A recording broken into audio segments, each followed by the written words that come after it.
নতুন দল ঘোষণা আটকাতে ষড়যন্ত্র করছে তৃণমূল কংগ্রেস, এই অভিযোগ করেছেন হুমায়ুন কবির। সভা হবে, নতুন দলও ঘোষণা হবে, হুঙ্কার ভরতপুরের বিধায়কের। চক্রান্ত করে আগে থেকেই সভাস্থল বুক করে রেখেছে তৃণমূল বলে দাবি করছেন হুমায়ুন কবির। 22শে ডিসেম্বর টেক্সটাইল মোড়ে সভা হবে, নতুন দল ঘোষণা হবে বলে আগেই জানিয়েছিলেন হুমায়ুন কবির। প্রশাসন জানিয়ে দেয় যে টেক্সটাইল মোড় আগে থেকেই বুক করা হয়ে রয়েছে। বিকল্প হিসাবে বহরমপুর স্টেডিয়ামে সভা করার পরিকল্পনা করেছেন হুমায়ুন। স্টেডিয়ামও আগে থেকে বুক করা হয়েছে, এমনটা প্রশাসন জানিয়েছে বলে দাবি করেছেন হুমায়ুন কবির। পাশাপাশি হুমায়ুন বলছেন 22 তারিখেই সভা হবে, ওই দিনই দল ঘোষণা করব, কোথায় হবে সেটা পরে জানাবো।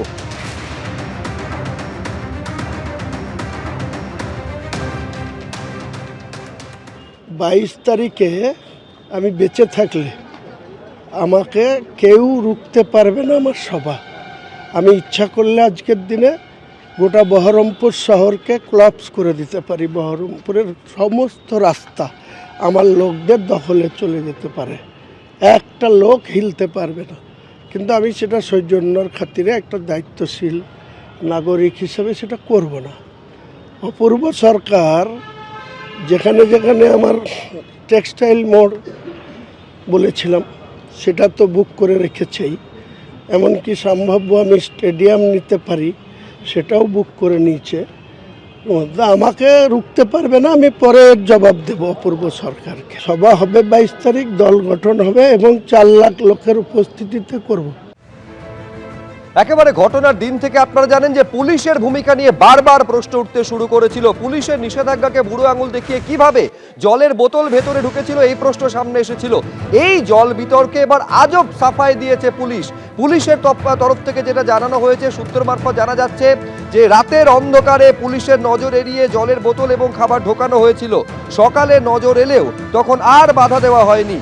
যুবভারতী কাণ্ডে বিতর্কের মুখে এই আজব সাফাই দিয়েছে পুলিশ, সূত্র মারফত জানা যাচ্ছে। এখন প্রশ্ন হচ্ছে যে 8 বছর ধরে যুবভারতীতে জলের বোতল নিয়ে প্রবেশ নিষিদ্ধ ছিল। মেসি শোয়ের আগের দিন স্পষ্ট বিধাননগর পুলিশের তরফে সাংবাদিক বৈঠক করে জানিয়ে দেওয়া হয়েছিল যে জলের বোতল নিয়ে প্রবেশ নিষিদ্ধ। তারপরেও পুলিশের নজর এড়িয়ে কিভাবে ঢুকে গেল এত হাজারে হাজারে জলের বোতল, প্রশ্ন উঠতে শুরু করেছিল। তারই মাঝে পুলিশের এই আজব সাফাই যে পুলিশকে না জানিয়ে রাতের অন্ধকারে জল এবং খাবার ঢোকানো হয়েছিল, সকালে নজর এসেছিল কিন্তু তখন আর বাধা দেওয়া হয়নি।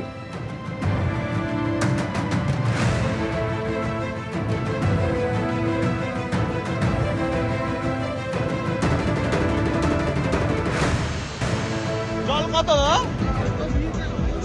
জল কত? 200 টাকার জল খাও, 20 টাকা করে দাও, 35 টাকা বাইরে, 200 টাকা একটু কম করে আমরা তো 200 টাকা দিয়ে জল খাবো হিমালয়। এইবার আপনাদের শোনাবো শুক্রবার কি বলেছিলেন অনিশ সরকার, যিনি বিধাননগরের ডিসি।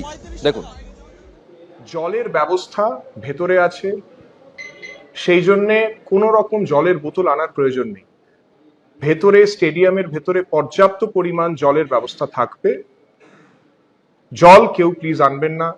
কোনো জলের বোতল যদি আমরা গেটে দেখি তাহলে আমাদের কিন্তু সেই জলের বোতলটা আমরা অ্যালাউ করতে পারবো না। এগুলো আমাদের তরফ থেকে বেশি কিছু পয়েন্ট আছে। টিফো আনবেন না, সেটা কিন্তু কালকে অ্যালাউড নয়। এবং খুব বড় ব্যানার কিছু যেন না আনে কেউ, এটা আমরা অনুরোধ করব। এছাড়া যে জিনিসগুলো সবসময় বারণ করা হয়, সিগারেট বা ওই দেশলাই কাঠি বা কোনো রকমের এমন জিনিস যেটা ফাটতে পারে, পটকা বা সেই ধরনের জিনিস যেটা ইনফ্লেমেবল জিনিস, সেগুলো প্লিজ আনবেন না। আর একেবারে পুলিশের তরফে স্পষ্ট নিষেধাজ্ঞা আনুষ্ঠানিকভাবে জানিয়ে দেওয়ার পরেও বা বোতল জলের হাজার হাজার বোতল ঢুকেছিল, শুধু নয় 10 গুণ 15 গুণ দামে তা বিকিয়েছে, যা নিয়ে বিতর্কে আরো ইন্ধন জুগিয়েছে পুলিশের এই আজব সাফাই যে পুলিশ সকালে দেখেছিল কিন্তু তারপরে কোনো ব্যবস্থা নেওয়া হয়নি। আর এই নিয়ে পুলিশের ভূমিকা এবং সরাসরি রাজ্যের শাসক দলকে নিশানা করেছে বিরোধীরা। পরপর আপনাদের শোনাবো বিরোধী দলনেতা কি বলেছেন এবং কি বলছেন সিপিএম নেতা শতরূপ ঘোষ। পরপর দেখুন। পুলিশ তদন্ত করবে না। 20 টাকার বোতল 200 টাকায় বেচেছে, 10 টাকার চিপস 100 টাকায়, সব অরূপ আর সুজিতের লোকেরা। পুলিশ এদের ধরবে নাকি? পুলিশের হাতে তদন্ত রাখা যাবে না, ওই জন্যই হাইকোর্টে গেছে। প্লেটের পর প্লেট জল ঢুকিয়ে নেওয়া যায়, জলের বোতল ঢুকিয়ে নেওয়া যায়, তার মানে চাইলে রাত্রে যুব ভারতের মধ্যে কেউ চাইলে একটা বোমও ঢুকিয়ে নিতে পারতো, বিস্ফোরণ ঘটিয়ে মেসিকে মেরেও দিতে পারতো। আর তারপরে মমতা ব্যানার্জি মেসির পরিবারকে 2 লাখ টাকা ক্ষতিপূরণ আর একটা হোমগার্ডের চাকরি দিতেন।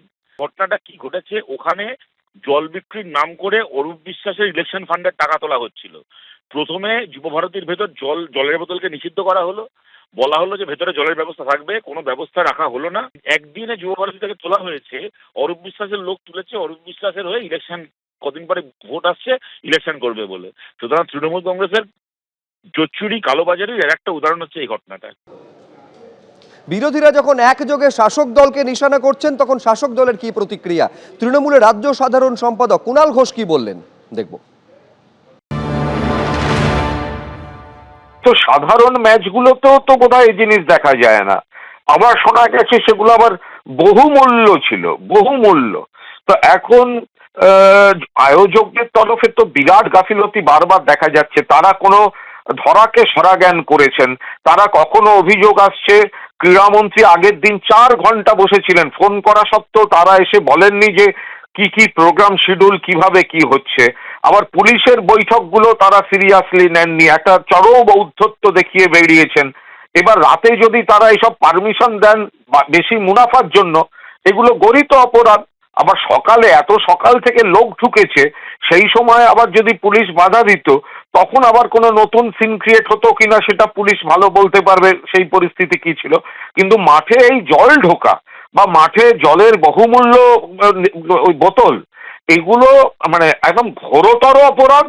মানে যে বা যারাই করে থাক বা যাদের নজরদারিতে গাফিলতি থাক, এটা তীব্রভাবে নিন্দাযোগ্য এবং যারা এর জন্য দায়ী তাদের আইডেন্টিফাই করে ব্যবস্থা নেওয়া উচিত।